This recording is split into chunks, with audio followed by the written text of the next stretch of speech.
Okay, so I'm going to look in the other bags that my friend sent me. Let's see what he's got in here. He labeled this as workable.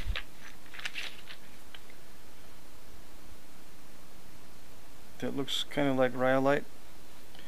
I guess I could sample all these, see what they look like on the inside. This is quartzite. Again, that looks like a lighter colored rhyolite.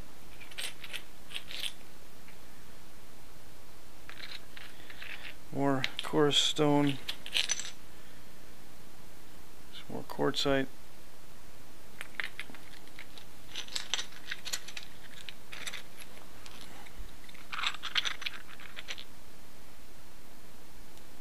That almost looks like granite. That's probably a quartzite of some sort. Rhyolite. I'm not sure what that is. It's got desert polish on it.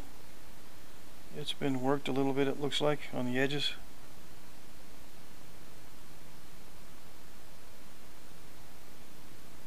Possibly. Okay, so let's see what he's got in the other bag.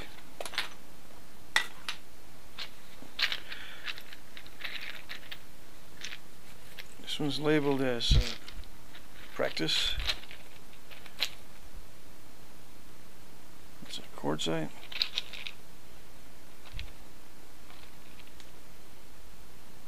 These pieces definitely have been worked in the past.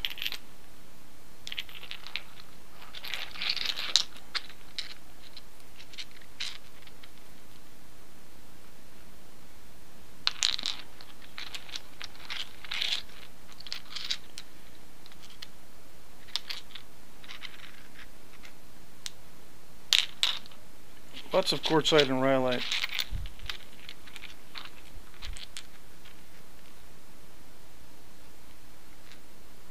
Or whatever this stone is. Okay.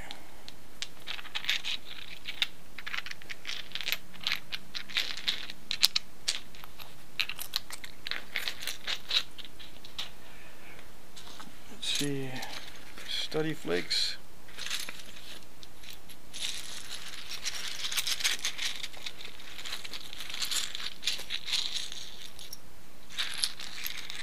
Now these are always cool because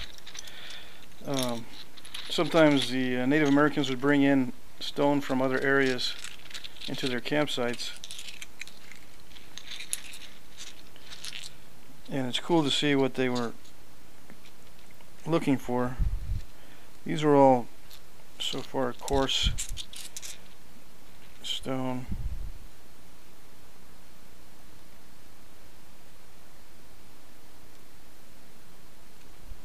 See, the platform here is concave. That tells me that it probably wasn't isolated. Just a random opportunistic flake.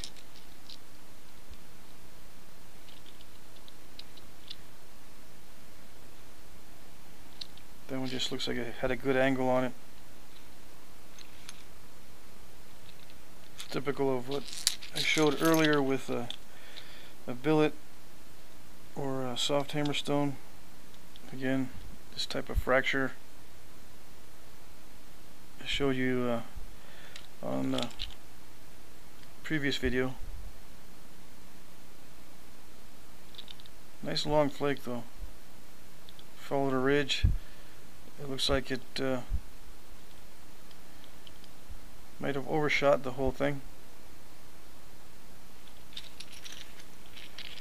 Definitely worked. This is definitely man-made, and they were using this type of stone for something, this fine-grained rhyolite.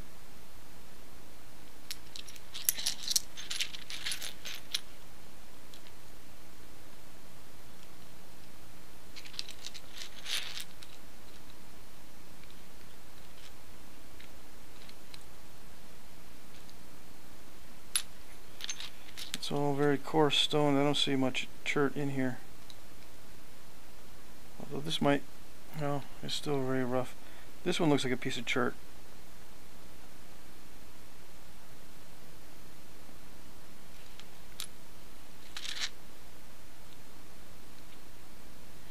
This one I'm not sure.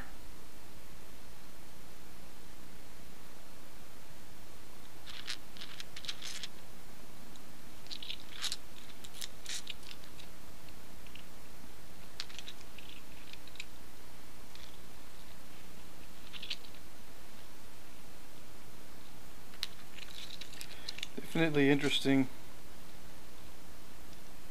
Again, it doesn't look isolated. It's, when it has a concave platform like that.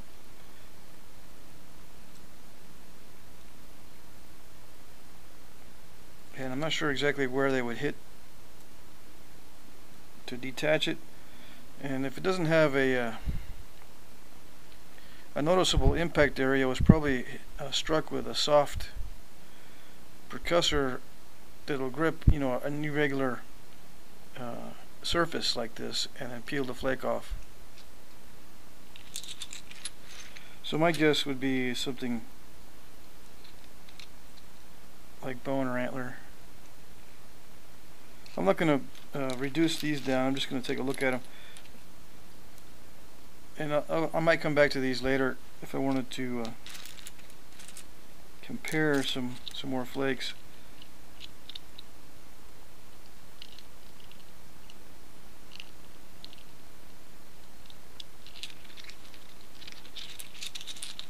You know, if I got some flakes from another site in Colorado or somewhere nearby, it's cool to compare, see if there's the same kind of platforms and stuff on the other set of flakes. Okay, so I'm going to try to decide on a arrowhead that I'm going to make for this area. Well, I think I've already made the decision. I'm going to be doing a Dolores type, and the reason is, here's the distribution for Dolores cluster, and southwest Colorado is right here in this area, Mesa Verde. These are pretty famous archaeological sites in the Midwest, or in the Southwest I should say. And one of the earliest arrowhead types is the Dolores expanding stem and Dolores straight stem types. And one of the interesting things here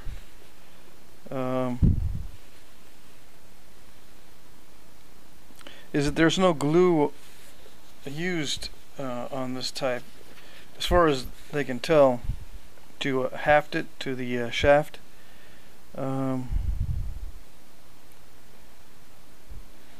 Let's see where it says that somewhere in the description here.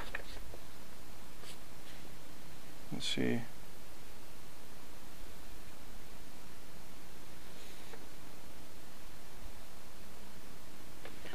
Alright.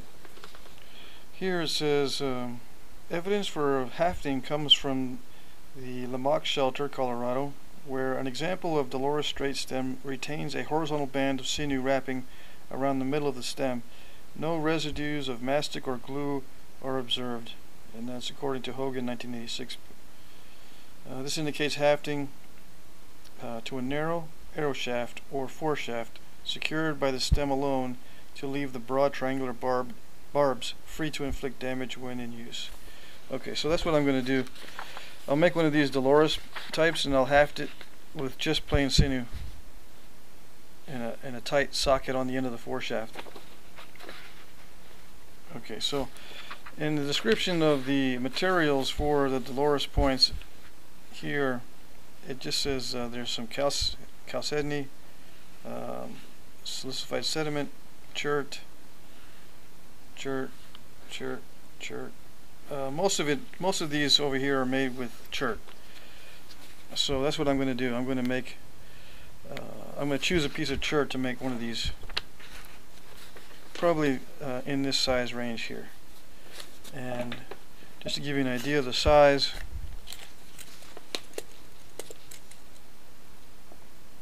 They're less than an inch on these two.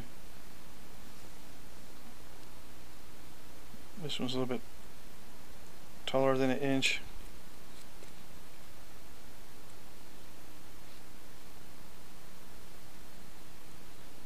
That one's maybe 7/8 wide.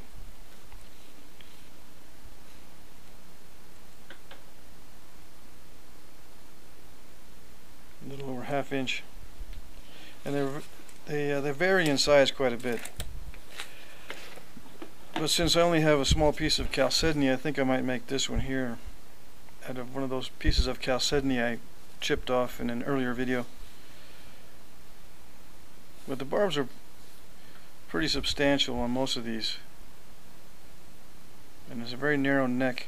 It's very hard to do that with quartzite. And these were bifacially made from bifacial preforms, so you can't really see the original flake, the surface of the original flake that these were made from. Okay, so I've got a piece of chalcedony here somewhere from yesterday and from the previous videos.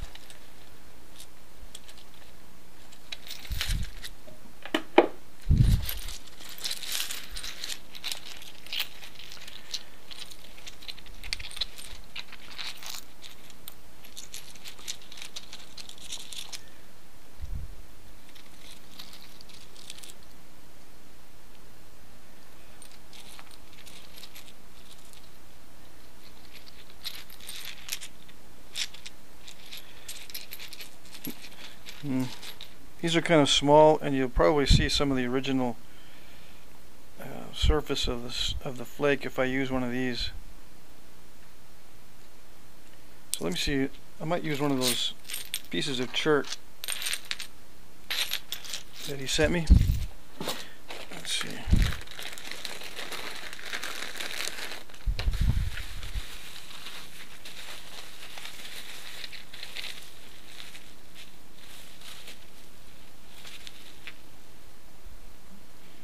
Okay, let's see.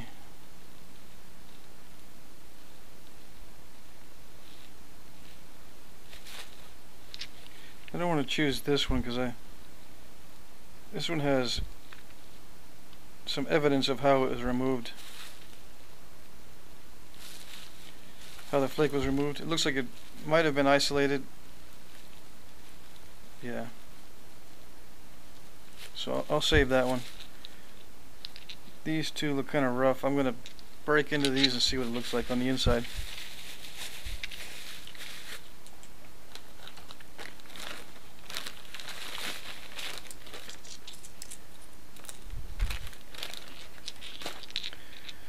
Okay, let's see.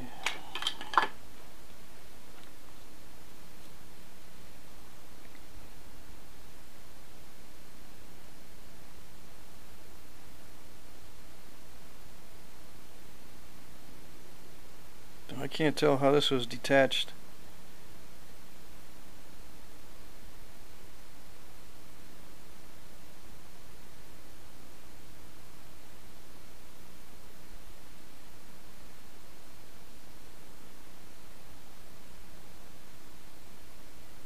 I guess maybe it hit right here. And this is the rim of the platform. It didn't go very far. Let's just see.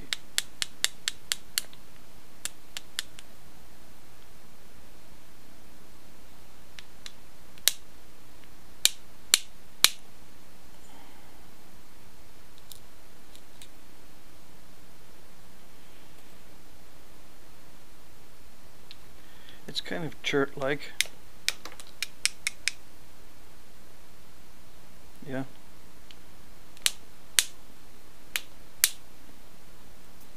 It's not very glossy, but it does feels like chert.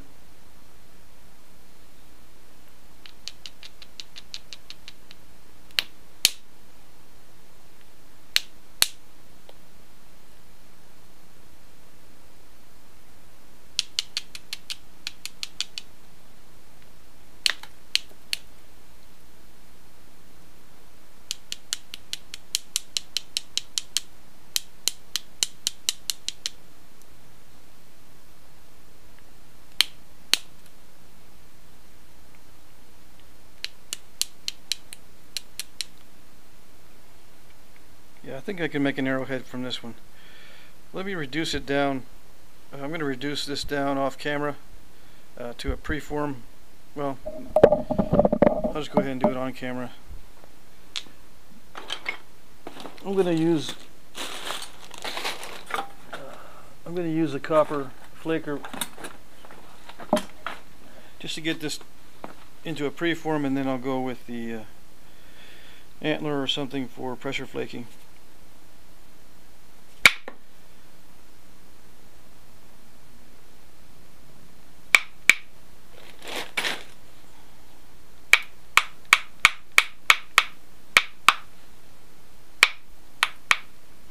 I could try to reduce this down with the Abo kit, but for the video, I don't want to risk snapping it, especially because I need to work a lot on the base here. I'll be hitting on the base quite a bit, and I don't want the tip to snap off. I've got much more control with the copper indirect, so. And I was going to do it off camera just to preserve the Abo feel for this series, but I'm just going to do this to save some time. I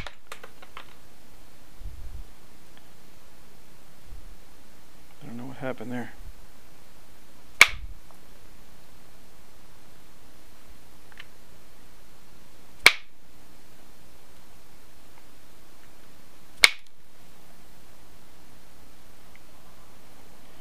If the material is really broken up on the inside, I'll switch to a different piece. So I won't be able to do a narrow neck arrowhead with unpredictable material.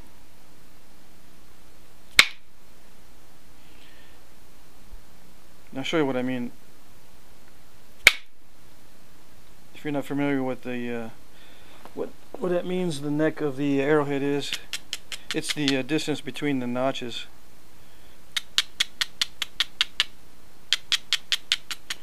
If it's unpredictable and unstable material, you can easily snap it right there between the notches.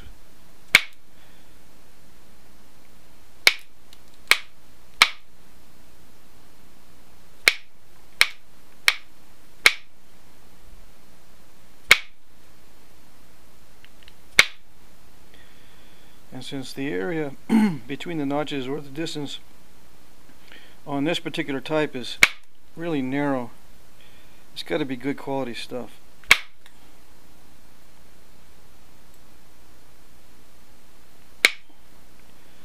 I don't know, it's just feeling more and more like rhyolite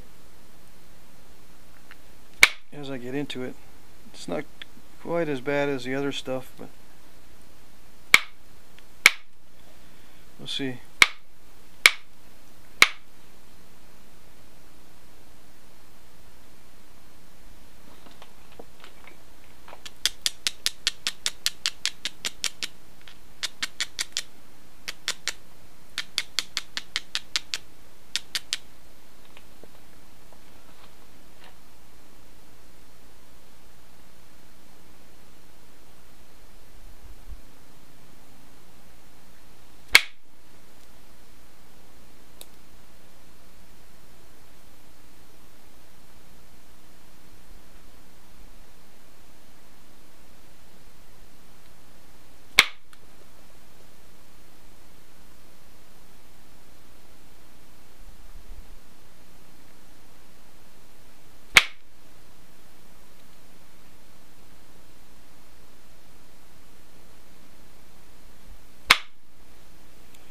Yeah, it's pretty tough.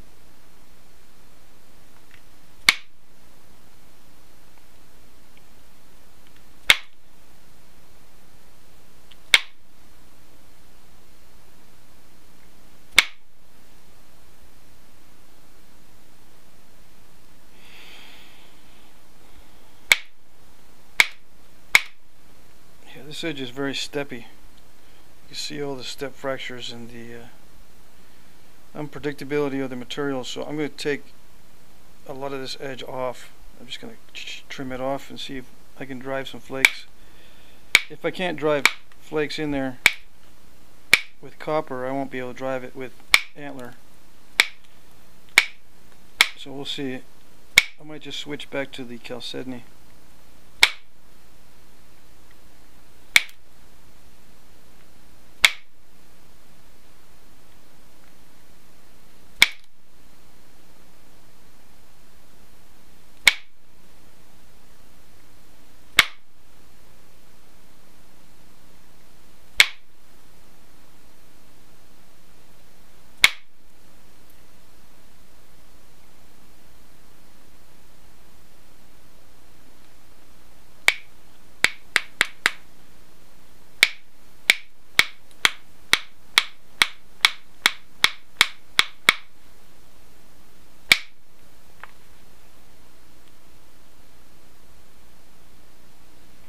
Now I could make the Dolores point with copper, but the point is I want to try to work with the abo tools mostly on these stones that come from Native American sites.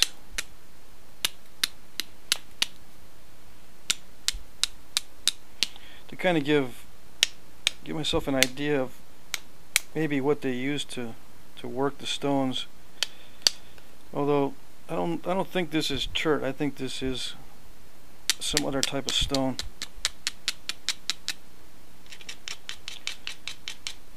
And one of those Dolores arrowheads in the in that book was heat treated.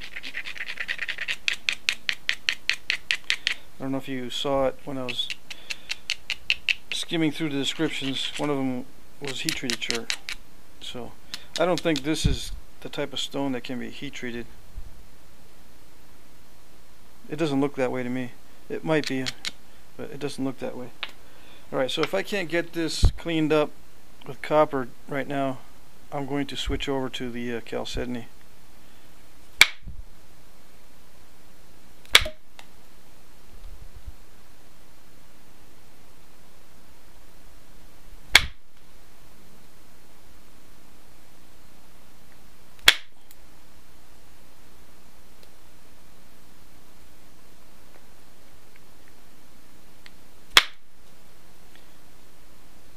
I'm hitting that really hard to get that cleaned up.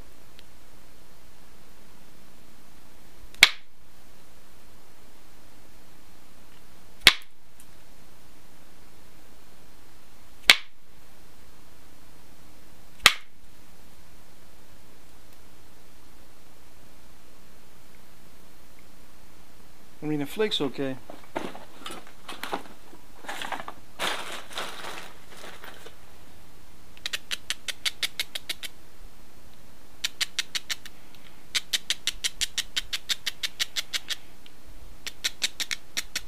But trying to get deep notches in here to put those barbs in, we'll see.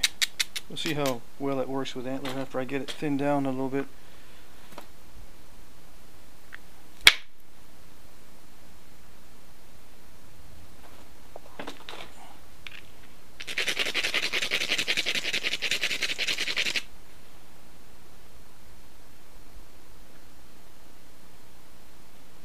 That's gonna be, I've got to hit that really hard. We'll see what happens.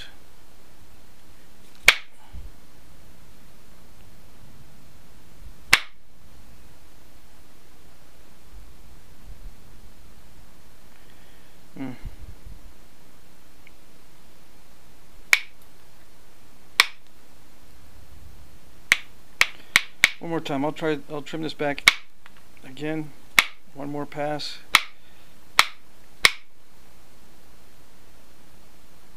To try to get through that area.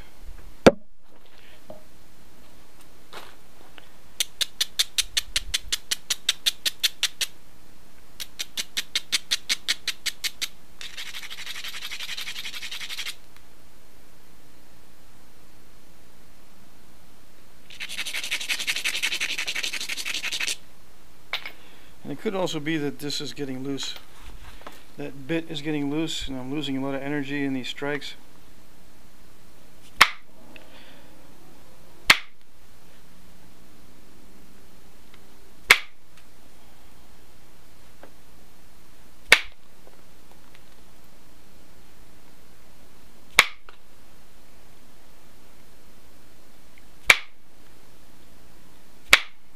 But yeah, this is really tough material.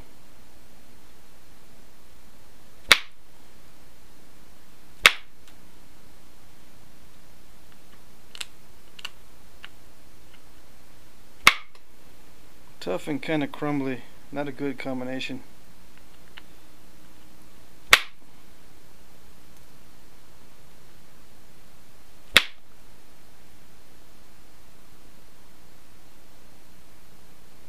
Okay, so let me see if I can get this any thinner with the antler or hammerstone. So I'll continue on the next video.